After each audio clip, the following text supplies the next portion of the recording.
We're now ready to look at how to do this particular problem on the calculator. So the first thing we want to do is to make the table that we had on paper. So the equation is here. Let's go put that in the calculator. Y equal, if you have an equation there, you want to clear that.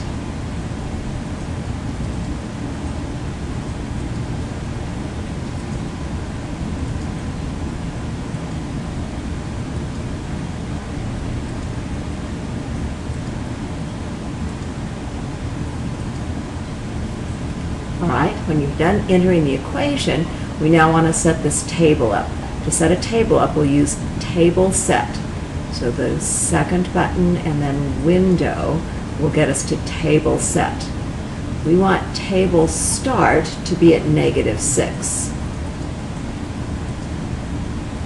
We want the table to jump by 2's each time to go up from -6 to -4. So let's use the down arrow. And for delta table, we would want to put in a 2. Now, often on an exam, because I can't see your calculator, that's what I'll ask you to write down. So we would write on a test that table start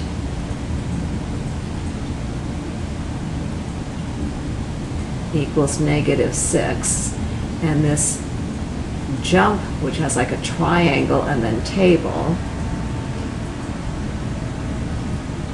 is jumping by 2's. Right, now we're ready to actually look at our table. Table is over here above the graph button, so second graph will bring up the table. And we can fill in our table over here. So when x is -6, y is 14. When x is -4, y is 0. When x is -2, y is -6. When x is 0, y is a -4. And when x is 2, y is 6. Now, one of the questions was to take a look at the one that you did by hand and look at the table and see if they match.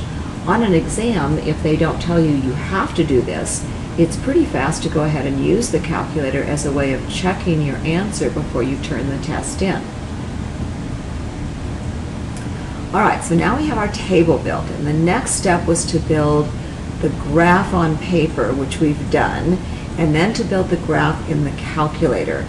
So let's give ourselves a little more room here. I'm going to clear this table out. Again, here's the equation that we're working with.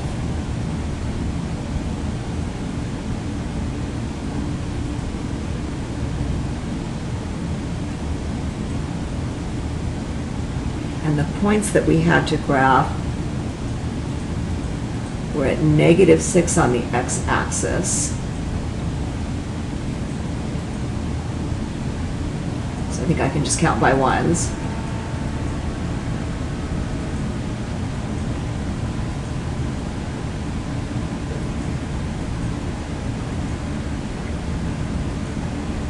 And I want clear up to 2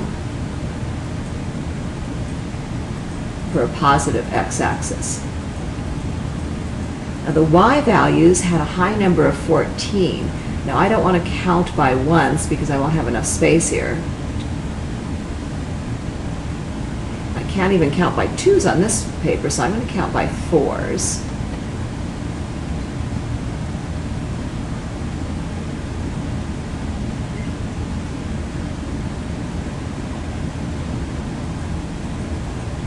And I have to get down to -6.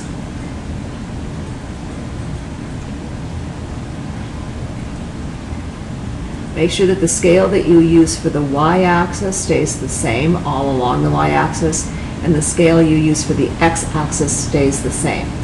So this was about what the graph looked like. I think I used 2's on paper before because I had more room. So this should help me have an idea of what I want to set a window up for on the graphing calculator.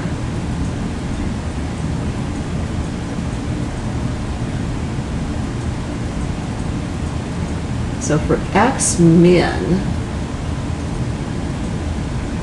I want to think about the left-hand side of the page. Since this is a negative 6, I'm going to make my x-min go down to negative 7. So it's a little bit bigger.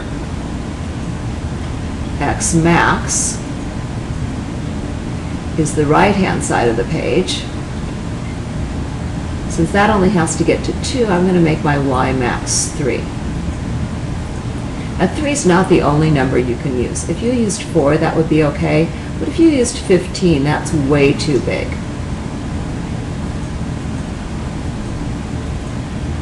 For a scale, you have to think about how far apart you want to make the marks on your axis. Since these numbers are fairly small, an x scale of 1 is a good idea.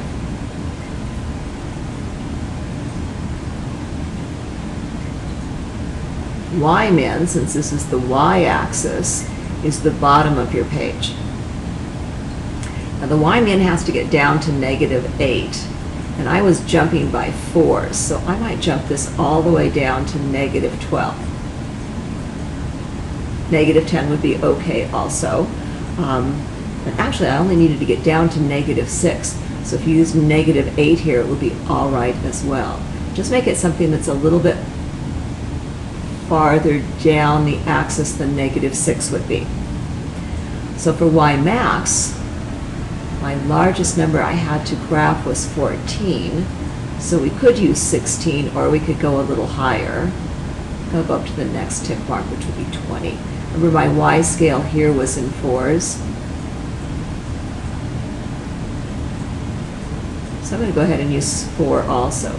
2 would also be a very good y scale. You could count by 2s up to 14 fairly easily. 1s would be a little bit small when you have to go clear up to 14. I can't imagine somebody wanting to scale their axis unless you want to use a whole piece of paper to go clear up to 14 by 1s. Now let's do that same thing over on the graphing calculator. So first of all, we'll go to Window. And we know that this equation is already in there because we built the table. And I'm going to change my window to go from negative 7 for x-min and up to 3 for x-max. And an x scale of 1 is a good idea. And a y-min, I went to negative 12. And a y-max, I went up to 20. And for a y scale, I used 4. X-res, if you're wondering about that, I leave at 1, and that will make nice graphs all the time, no matter what your window is. If you change X-res to a really large number, you'll get very weird looking graphs, so leave it at 1. Now I'm going to hit the graph button, and take a look at this curved graph and the one that you did by hand and see if they look the same. I like the way the tick marks look on both the x and the y axis, so I think the scale is good for both of them. If you look at a graph and you don't like your window, it's very easy to go back in and just play with your window and change those values, and then go back to your graph. The nice thing about the calculator is you can change those several times without having to draw and redraw those on paper.